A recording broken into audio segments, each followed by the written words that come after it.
তুমি এত রাতে আসছো কেন? তোমাকে না বলছিলাম কাজ শেষ করে আমাকে ফোন দিবা? তোমার কি এত রাতে কাজ শেষ হলো? কাজ আমার অনেক আগেই শেষ হয়েছে, কিন্তু আমি একটু ইচ্ছা করেই লেট করে আসলাম। তুমি লেট করে আসছো, সেটা রাত 12টা বাজে আমার বাসার সামনে এসে তোমার সাথে জানাতে হবে? 12টা বাজতে এখনো 5 মিনিট বাকি। দেখো, তুমি আমার ধৈর্যের পরীক্ষা নিও না, আমি কিন্তু তখন তোমার 12টা বাজিয়ে দিব। আচ্ছা, তুমি এত অল্পতে কেন রেগে যাও আজকাল? বলো তো বলো তো, আজকে কত তারিখ? 22 কোন মাস? মার্চ। 22শে মার্চ। তার মানে আর 5 মিনিট পর, না 4 মিনিট পর 23শে মার্চ হবে। সো 23শে মার্চ আমাদের জন্য এত ইম্পর্টেন্ট কেন বলো তো? এখানে কি কেবিসি চলতেছে? কেবিসি কি? আচ্ছা, কন মানে কে করো? তুমি কিন্তু অ্যানসারটা দিতে পারবে না।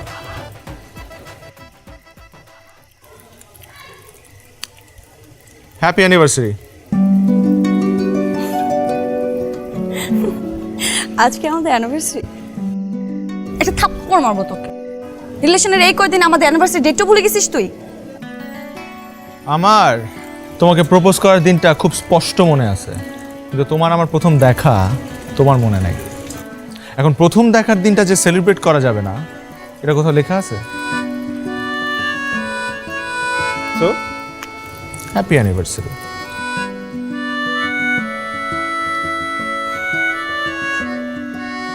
দিবা না? পড়িয়ে দাও। পড়াই দিব?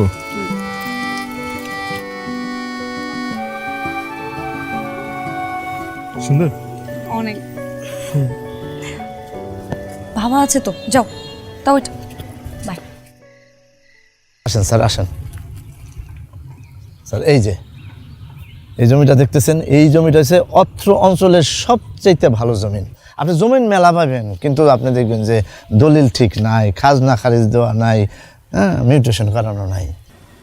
মানে দুঃখের কথা কি বলবো, জমিটা আমার খালাতো ভাই, তার প্রিয় জমি ছিল, কিন্তু এখন হচ্ছে কি যে সে বিক্রি করে দিতেছে। আপনি যদি নেন, আজকে আপনারা বায়না করে দেবো, কালকে আপনি রেজিস্ট্রেশন করবেন, পরশুদিন আপনি এখানে ঘর তুলবেন। এই হইতেছে জমি। এই জমির কথা আপনাকে বলছিলাম স্যার। দেখেন, নিজের চোখে দেখেন স্যার, কি সুন্দর জমি। স্যার, আমি আপনাকে কোনো জোরাজুরি করবো না, কিন্তু একটা জিনিস বুকে হাত দিয়ে বলতে পারবো, এই ঢাকা শহরে এত কম দামে এত ভালো জায়গায় এত ভালো জমি আপনি কোথাও পাবেন না।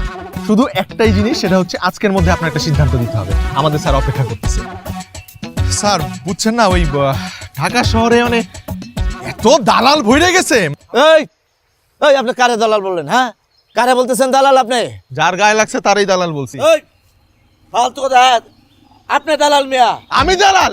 তোরে একটা থাপ্পড় দিয়ে কিন্তু দাঁত ফলাই দিমু। নেন ভাই, একটা বয়স্ক লোক দেখেন কিরকম ব্যবহার করতেছে।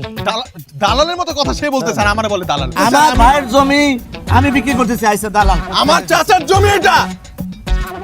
দালাল জানি কোনকার? তুই দালাল। তুই দালাল, 14 গোষ্ঠী দালাল। তোরে আমি জমি বেচাইতেছি, খারাপ তুই জমি বেচবি? আমার পার্টি রেডি, সে জমি কিনবো। কি ভাই কিনবেন না আপনি? হ্যাঁ কিনবই। এই যে দেখছেন, তো আমার কাস্টমার কি ধনচা? আমার কাস্টমার কি এনে হাওয়া খাইতে আসছে নাকি? সে জমি কিনবে, কিনবেন না ভাই? আপনি 50,000 টাকা এখনই বায়না করেন, কালকে আপনার নামে রেজিস্ট্রেশন হবে। দেন 50,000 গাড়িতে। ভাই আমি এই একবার নিচ্ছি, এই জমি আমার।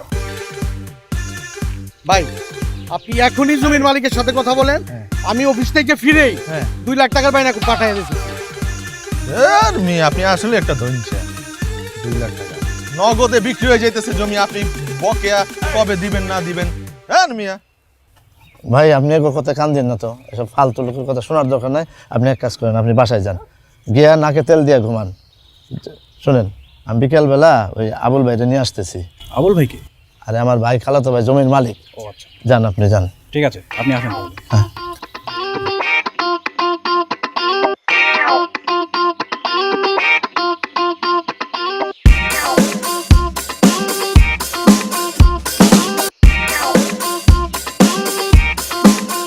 এই আপনি তো ফালতু অভিনেতা, আপনি তো অভিনয় জানেন না, আপনি তো এত টাকা দেওয়া ঠিক না।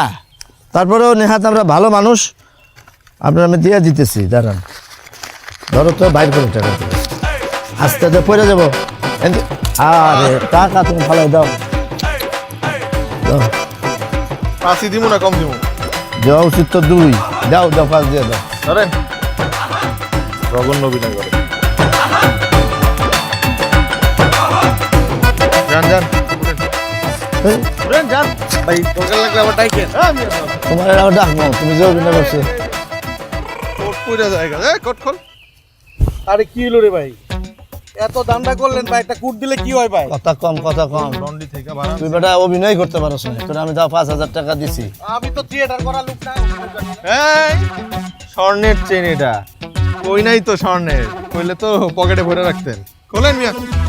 স্বর্ণের এর কোনো ব্যবহার হইলো আপনাদের? আংটি ব্যবহার দেখছস কি? ব্যবহার তুই দেখছস কি?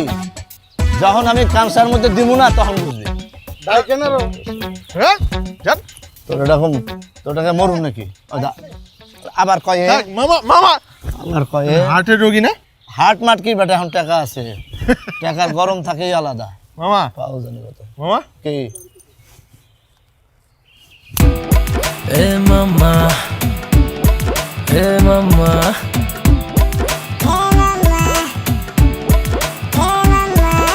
মামা মামা মামা মামা মামা মামা।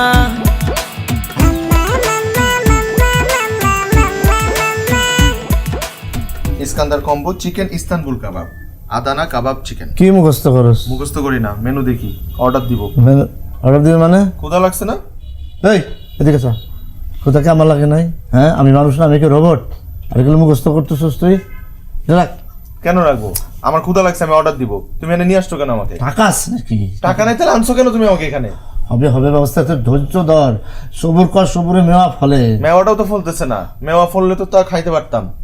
কথা শিখছস মেলা। Chicken Istanbul. রাখে আমি অর্ডার দিব মামা। এটা টানাটানি করিস না, মানুষের দেখতে পারে মন্দ বলবে। তো এখানে তো কেউই নাই, মন্দ বলার কেউ আছে নাকি? শোন আমি কই, তুই মাথা গরম করিস না, তোর আমি কই। পেটে ক্ষুধা থাকলে মাথা গরম এমনিতেই থাকে। আর সব থেকে বড় কথা, বিকালে আমার নুপুরের সাথে দেখা করতে হবে। এই কাজটা দেখা করবি? নুপুরের সাথে ডেট আছে। থাপ্পড় দিয়ে তোর কাঁচা ফাটাই ফেলাই দেবো। কেন? তোর আমি একবার কিছু নুপুরের সাথে দেখা করবি না, কোনো সম্পর্ক রাখবি না। ও একটা ভালো মেয়ে, আর তুই তো একটা বাটপার। ও আমি বাটপার? আমি বাটপার হলে তুমি কি? তুমি বাটপারের মামা, তুমি বিশ্ব বাটপার। চুপ চুপ চুপ, বাটপার, বিশ্ব বাটপার। পাইছি, প্লেয়ার পেয়ে গেছে, মেরাবে না। কিন্তু দেখা তো মনে হয় পেলে। পেলে মেরাবে না, একটা হয়েছে। তুই না থাক, লক্ষ্মী ছেলে মতন বুঝলে কোনো কথা বলবি না। আমি পয়সা অর্ডার দিই। চাহার নাম কর, আমি টাকার ব্যবস্থা করতে।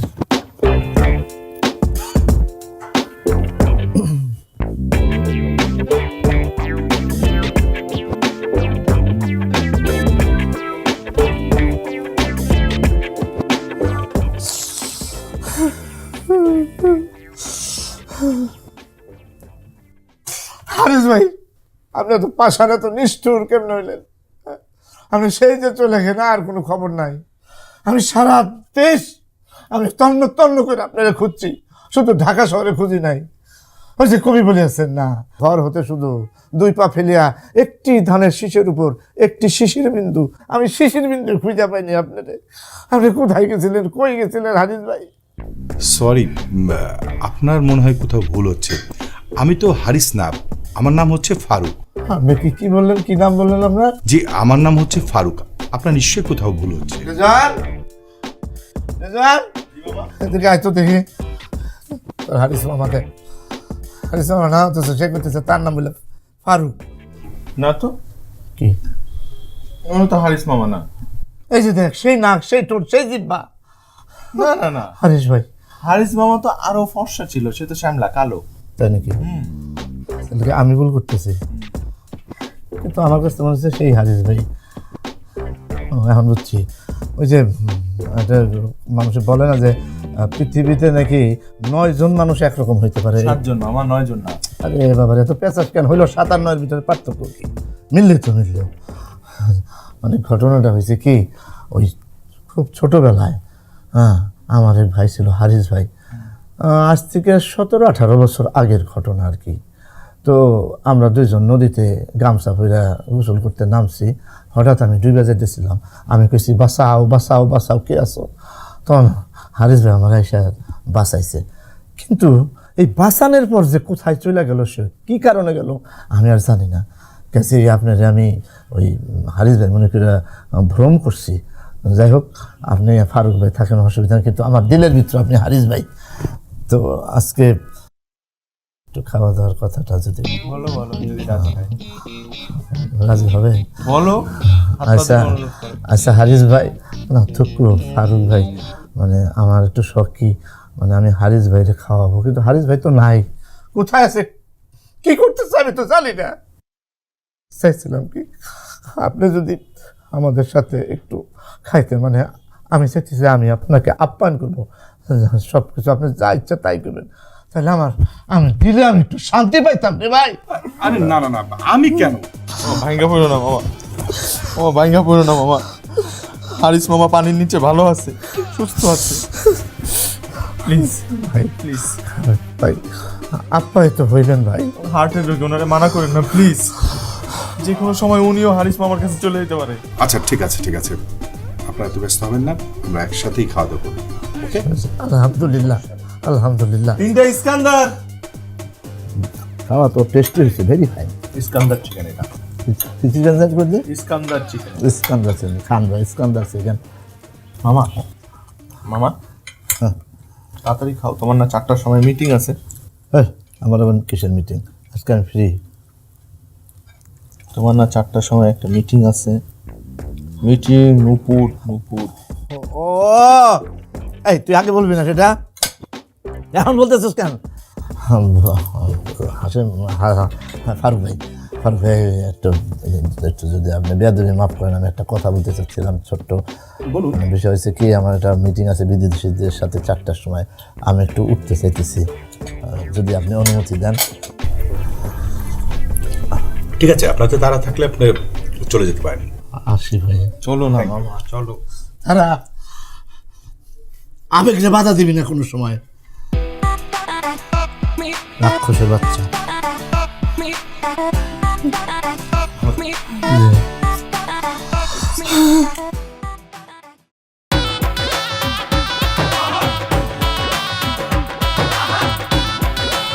এই নাও টিপস। ধরো। স্যার বিলটা? ও বিলটা দিব আমার ভাই, ওই যে খাইতেছে নিরিবিলি, বলে দিবা। আর ভাই বাই।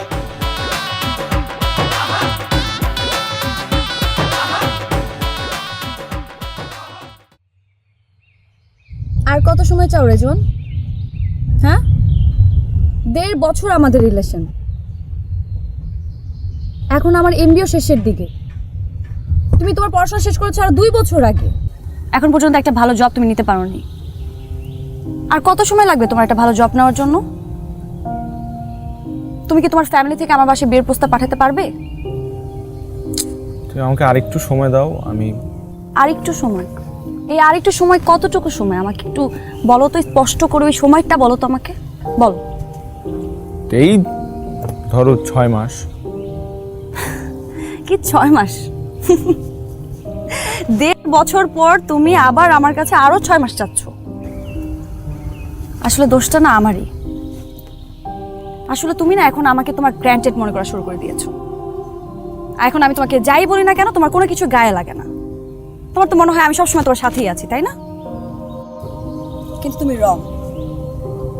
আমি তোমার গ্র্যান্টেড না। বাসা থেকে বাবা অলরেডি আমার বিয়ের জন্য পাত্র দেখা শুরু করে দিয়েছে, যে কোনো সময় আমার বিয়ে দিয়ে দিবে। শোনো, তোমাকে শুধুমাত্র আগামী 1 মাস সময় দিলাম। তুমি এই 1 মাসের মধ্যে যদি আমার বাসায় বিয়ের প্রস্তাব না পাঠাও, তাহলে আমাদের রিলেশনটা শেষ। It's over. আচ্ছা ওভার মানে কি? সরি আমি, আচ্ছা ঠিক আছে বসো, আচ্ছা বসো। আচ্ছা আচ্ছা ঠিক আছে, আমি 1 মাসের মধ্যেই আমার মামাকে তোমাদের বাসায় পাঠাবো।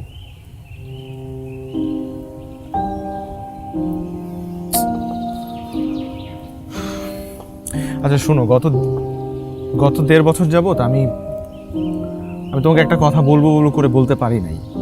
তো আমার মনে হয় আমাদের সম্পর্কের এমন একটা জায়গায় আমরা আছি এখন, তোমাকে আসলে বলে দেওয়া উচিত। দেখো, তুমি এখন অহেতুক কোনো ড্রামা ক্রিয়েট করবে না। আমি তোকে ভালো মতো চিনি। তুমি এখন আমাকে ইমোশনাল কথা বলে ইমোশনাল ব্ল্যাকমেল করবা। কোনো কথা বলবো না আমার সাথে এখন। আচ্ছা ঠিক আছে, তোমার আমার কোনো কথা শুনতে হবে না। এবার এইভাবে চোখ রাঙিও না আমার দিকে, দেখো আমার ভয় লাগে কিন্তু। হ্যাঁ, কবে তোমার এই চোখ রাঙানি দেখে বাংলা সিনেমার বাবাদের মতো আমি বুকের বাপাশে হাত দিয়ে মাটিতে ধুপ করে পড়ে যাব, তখন কিন্তু আমার দিকে তোমার সাথে না রাগ করে বেশিক্ষণ থাকাও যায় না। নাও, ফুচকা খাও। এটা দাও, এটাতে ডিম বেশি, এটা দাও। ঝাল আছে কিন্তু। সমস্যা নেই।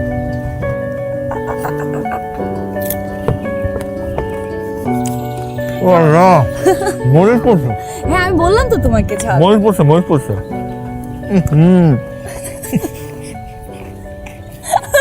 তোমার ভাগের অংশ কি মামুন? তোমারটাও আছে। গুনা নাও, গুনা উচিত তো। আপনারা যে পার্টনারের সাথে বিট্রে করবেন না, এখন এইটুকু বিশ্বাস আমার আছে। বস, আমার কোনো প্ল্যান করলে এই অদমটা কিন্তু রাখেন। সরি মামুন, তোমাদের সাথে আমাদের আর কখনো দেখা হবে না। আমরা বাসাটা চেঞ্জ করে ফেলতেছি, আমাদের খুঁজে পাবো না কখনো। এটাই আমাদের শেষ দেখা। ভাইজান যে কি যে কর না, ছোট্ট একখান দুনিয়া, কার লগে কখন কার দেখা হয়ে যায় এটা তো কম যায় না। আর ভাইজান মৃত্যুর আগ পর্যন্ত শেষ দেখা বলে কিছু নাই। আচ্ছা ঠিক আছে, তোমরা এখন যাও। আর দীপ্তা, তোমার আমি একটা উপদেশ দিই, সেটা হলো স্বপ্ন যখন দেখবা তখন বড় স্বপ্ন দেখবা, তবে খেয়াল রাখবা স্বপ্ন দেখতে গিয়ে যেন আবার চিথে না পড়ে যাও, হোঁচট না খাও। জীবনে চলার পথে অনেকেই তোমাকে আপন করতে যাবে, কিন্তু সত্যিকারের কে তোমাকে আপন করতে চাইতেছে সেটা বোঝার চেষ্টা করবা, তাইলে সুখী হবা জীবনে। থ্যাংক ইউ সো মাচ মামা, আপনার উপদেশটা আমি সবসময় মনে রাখবো। আজ আমি আসি, টেক কেয়ার। বস আমিও যাই তাইলে। বাই, আমি গেলাম। আসসালামু আলাইকুম। ভালো থাকবে।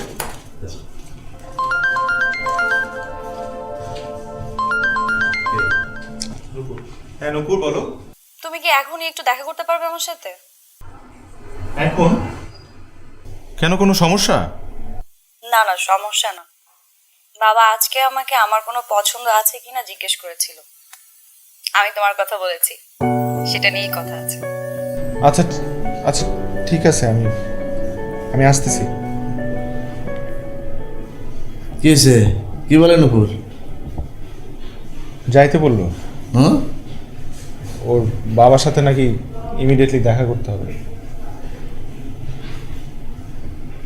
কি নুপুরে বিয়ে করবি?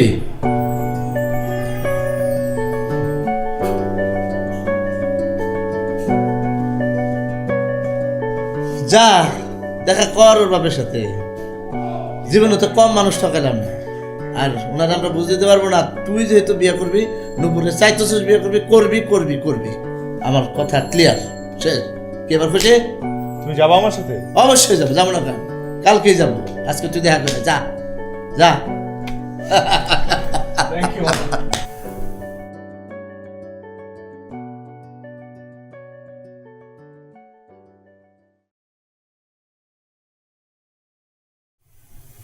আমি চাবানোর পর বলো, খাওয়া শেষ করে বলো। সরি ভাই, আপনারা আমি কিছু কথা খোলসা করে বলতে চাইতেছি। রেজানের বাপ ছোটবেলায় মারা যায়, তার মা আর আমি হলো পিঠাপিঠি ভাই বোন। দেখেন, আমি দীর্ঘদিন আমেরিকাতে ছিলাম। দেশে এসে আমি শুনলাম যে সে আপনার কন্যা, যে তার সাথে আমাদের রিজনের একটা সম্পর্ক হয়েছে। তো এখন আপনাকে আমার অনুরোধ যে আপনি ওদের সম্পর্ককে মেনে নেবেন। মানে আমি চাই যে রিজনের সাথে নুপুরের বিয়ে হোক। দেখুন,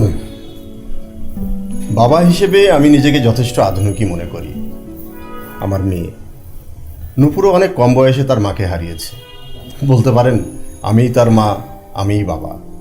অবশ্য সবসময় যে কোনো ব্যাপারে আমি আর আমার মেয়ে খোলাখুলি আলোচনা করেছি, কিন্তু তারপরেও এটা বিয়ের একটা ব্যাপার, অনেক বড় একটা বিষয়, বুঝতেই পারছেন। এভাবে অল্প সময়ের আলোচনায় এখনই আমি কোনো সিদ্ধান্ত নিতে পারছি না। অবশ্য রেজওয়ানের কথাবার্তা আমার খুব ভালো লেগেছে। তারপরেও আমি একটু সময় নিতে চাচ্ছি, একটু ভেবেচিন্তে তারপরে আপনাদেরকে সিদ্ধান্তটা জানাই। অবশ্য আমার মেয়ে নুপুরও নিশ্চয়ই আমার এই সিদ্ধান্তে অখুশি হবে না। না বাবা, আমি তোমার সিদ্ধান্তে কখনো অমত করব না। ইভেন রেজওয়ানও কখনো অমত করবে না। আমি ওকে চিনি তো, আমি জানি শেষ পর্যন্ত তোমার এই ছেলেটাকেই পছন্দ হবে। ঠিক আছে ভাই, তাহলে আপনার কথা আমি মেনে নিলাম, কিন্তু একটা অনুরোধ, আপনি বেশি দেরি করেন না। মানে আমার আমেরিকা যাওয়া খুব জরুরি, আমি টিকিটও করে ফেলছিলাম, কিন্তু রিজনের কথায় আমি আবার আমার যাওয়াটা পিছিয়ে দিছি। না না, আমি খুব বেশি সময় নিব না, জাস্ট আত্মীয় স্বজনদের সাথে একটু আলাপ আলোচনা করে নেওয়া আর কি। আর তাছাড়া আমার মেয়ের মামাদের সাথে আলোচনা করাটা খুব জরুরি, কারণ ওর মামারা ওকে খুব আদর করতেন। ভাইজান, যদি কিছু না মনে করেন আজকে উঠি। কিছুই তো খেলেন না? না, আজকে আর খাবো না, কারণ আমার একটু কাজ আছে। চলুন আপনাদের এগিয়ে দিয়ে আসি।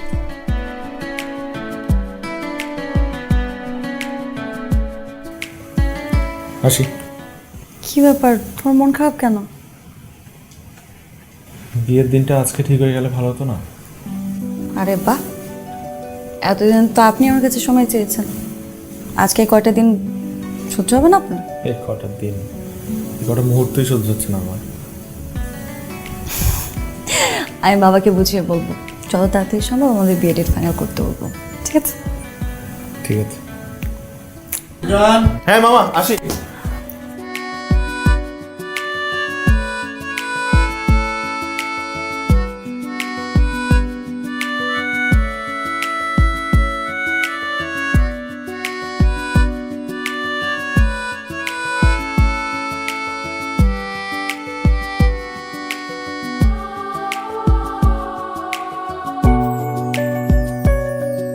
হ্যালো সুইটহার্ট, কি অবস্থা? ভালো। আচ্ছা রেজওয়ান, বাবা যে কালকে তোমাদের সাথে নিচে নামলো, তখন কি তোমাদের কিছু জিজ্ঞেস করেছে? না তো, তেমন তো কিছু বলে নাই, এই নর্মাল কথাবার্তাই। কেন, কি হয়েছে? কি হয়েছে সেটাই তো ভালোভাবে বুঝতে পারছি না। কালকে তোমাদের সাথে নিচের থেকে আসার পর বাবা কি নিয়ে জানি চিন্তা করছে, আমার সাথে ভালোভাবে কথাও বলছে না। তাই নাকি? কিন্তু আমাদের সাথে নামার সময় তো সব কিছু ঠিকঠাকই ছিল। জানি না, আমিও ঠিক বুঝতে পারছি না। আরে তুমি শুধু শুধু ওভারথিঙ্ক করতেছো, তেমন কিছুই না। সে হয়তো বা তোমার মাকে মিস করতেছে। তুমি বিয়ের পর আমার এখানে চলে আসলে সে একা হয়ে যাবে না? একা হয়ে যাবেন মানে? শোনো, বিয়ের পর প্রত্যেকটা দিন আমি আমার বাবার বাসায় আসবো। তোমার বাসায় রান্না বান্না আমি করতে পারবো না। আর তোমাকে না বলছি, আমার যত পছন্দের খাবার আছে সব কিছু ইউটিউব দেখে কিভাবে রান্না করতে হয় সেটা শিখে রাখবা। হ্যাঁ, তো শিখতেছি তো, আমি তো প্রতিদিনই রান্না শিখতেছি। ইভেন আমি ওই garlic mushroom, chicken stake, sautéed vegetable এগুলো বানানো শিখে ফেলছি অলরেডি। এই তো, গুড বয়। আচ্ছা শোনো না, এই কাল বিকালে একটু মিট করবা? করা যায়। কখন? আমি তোমাকে জানাবো। ওকে, এখন রাখছি, বাই। Bye bye.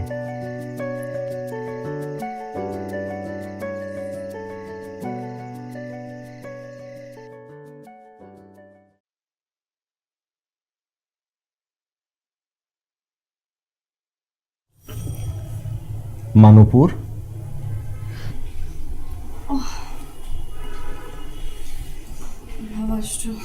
আমি তোমার খাবার ব্যবস্থা করছি।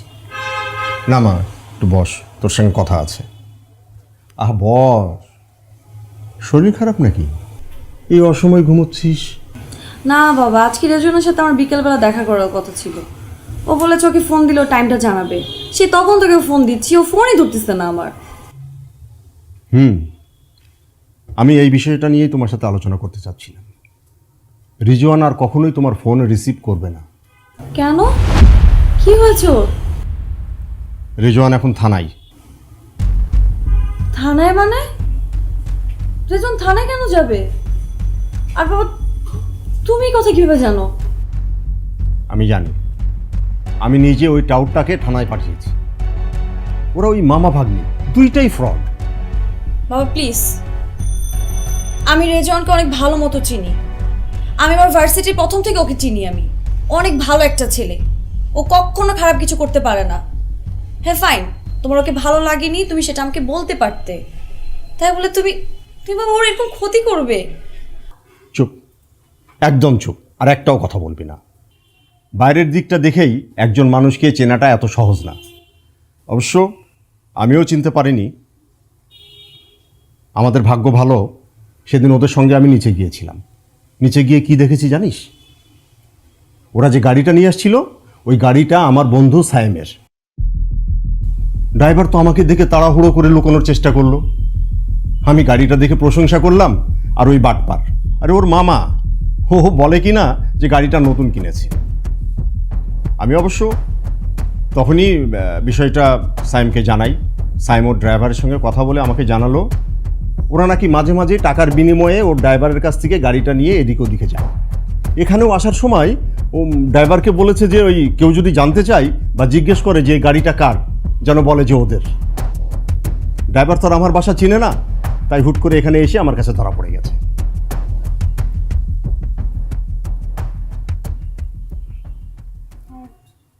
আমার না শুরুতেই সন্দেহ হচ্ছিল তারা বিয়ের জন্য কেন এত তাড়াহুড়ো করবে মামা ভাগ্নে। দেখ মা, আল্লাহ যা করে ভালোর জন্যই করে। উনি আমাদের অনেক বড় বিপদের হাত থেকে রক্ষা করেছেন। বিষয়টা একবার ভেবে দেখ, যদি ওই ছেলের সঙ্গে তোর বিয়ে হতো, ব্যাপারটা কেমন হতো ভাবতে পারিস?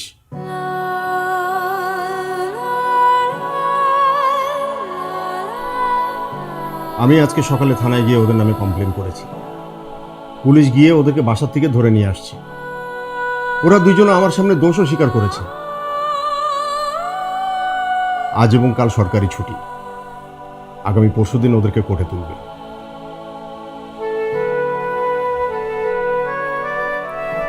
আমি জানি তুই খুব কষ্ট পাচ্ছিস, সময়ের সাথে সাথে এই কষ্টটা কেটে যাবে। আমি আগামী মাসে তানজিবের সাথে তোর বিয়ের ব্যবস্থা করছি।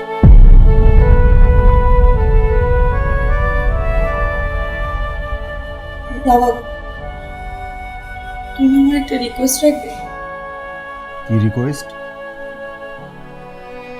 বাবা তুমি প্লিজ ওদের ছাড়ানোর ব্যবস্থা করো বাবা, প্লিজ। কি তোমার কি মাথা খারাপ হয়ে গেছে?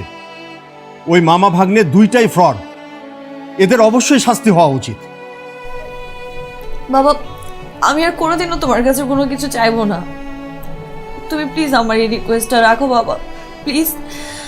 আমি দরকার হলে তুমি যে ছেলের সাথে আমার বিয়ে ঠিক করেছো আমি সেই ছেলেকে বিয়ে করব, কিন্তু বাবা এটা আমার লাস্ট রিকোয়েস্ট তোমার কাছে, প্লিজ ওদেরকে ছাড়ে দাও বাবা, প্লিজ। তুমি আমাকে কথা দিচ্ছ তো?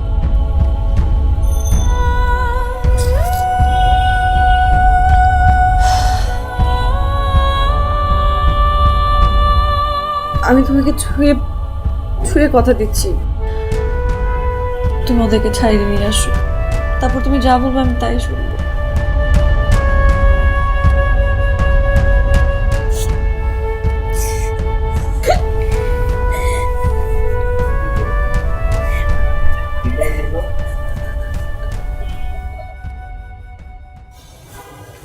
দুজনের ফ্রড, বুঝতে পারলি?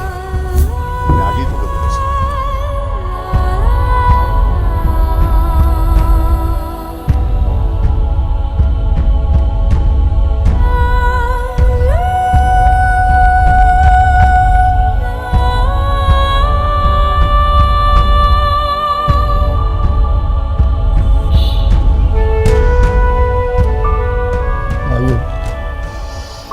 আমি তোমার কাছে লজ্জিত। রিজন রে, আমি খারাপ পথে আছি, আমি খারাপ পথে আছি। তুমি হয়তো জানো না, রিজনের মা 2 বছর যাবৎ অসুস্থ। সে ক্যান্সারের রোগী, প্রতি মাসে 2 বার করে কেমোথেরাপি দেওয়া লাগে, যার কারণে তাদের অনেক টাকা খরচ হয়ে যায়। রিজন চেষ্টা করছিল চাকরির জন্য, আমি দিশা না পাইয়া রিজনকে বলছি খারাপ পথে আয়, তখন রিজন এই পথে আসছে। আমি আমি রিজনকে মাইনে নিতে বলবো না, শুধু একটা কথা বলবো,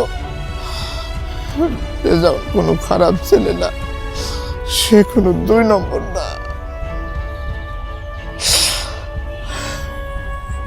রেজন রেজন আসলে তোমারে ভালোবাসছে। মা মা তুমি তারে বর্তমান দিও না, বর্তমান দিও না। শোনেন মামা, মায়ের জীবন বাঁচানো সন্তানের ধর্ম, কিন্তু কোনো মাই চাইবে না তার সন্তান কাউকে ঠকিয়ে মিথ্যার আশ্রয় নিয়ে কারোর সাথে প্রতারণা করে তার মায়ের জীবন বাঁচাক। আর আরেকটা কথা, উদ্দেশ্য যাই থাকুক না কেন, অসৎ পথ কখনো সমস্যার সমাধান হতে পারে না। আপনি ওকে বলবেন ওর মায়ের চিকিৎসা ও যেন একটা সৎ পথে টাকা রোজগার করে তারপর করে। আর আপনি ভয় পাবেন না, আমি ওর জন্য কোনো বদদোয়া দিব না, কিন্তু আমার সাথে যা করেছে ও ঠিক করেনি, ও আমার আর কোনো দোয়াতে থাকবে না।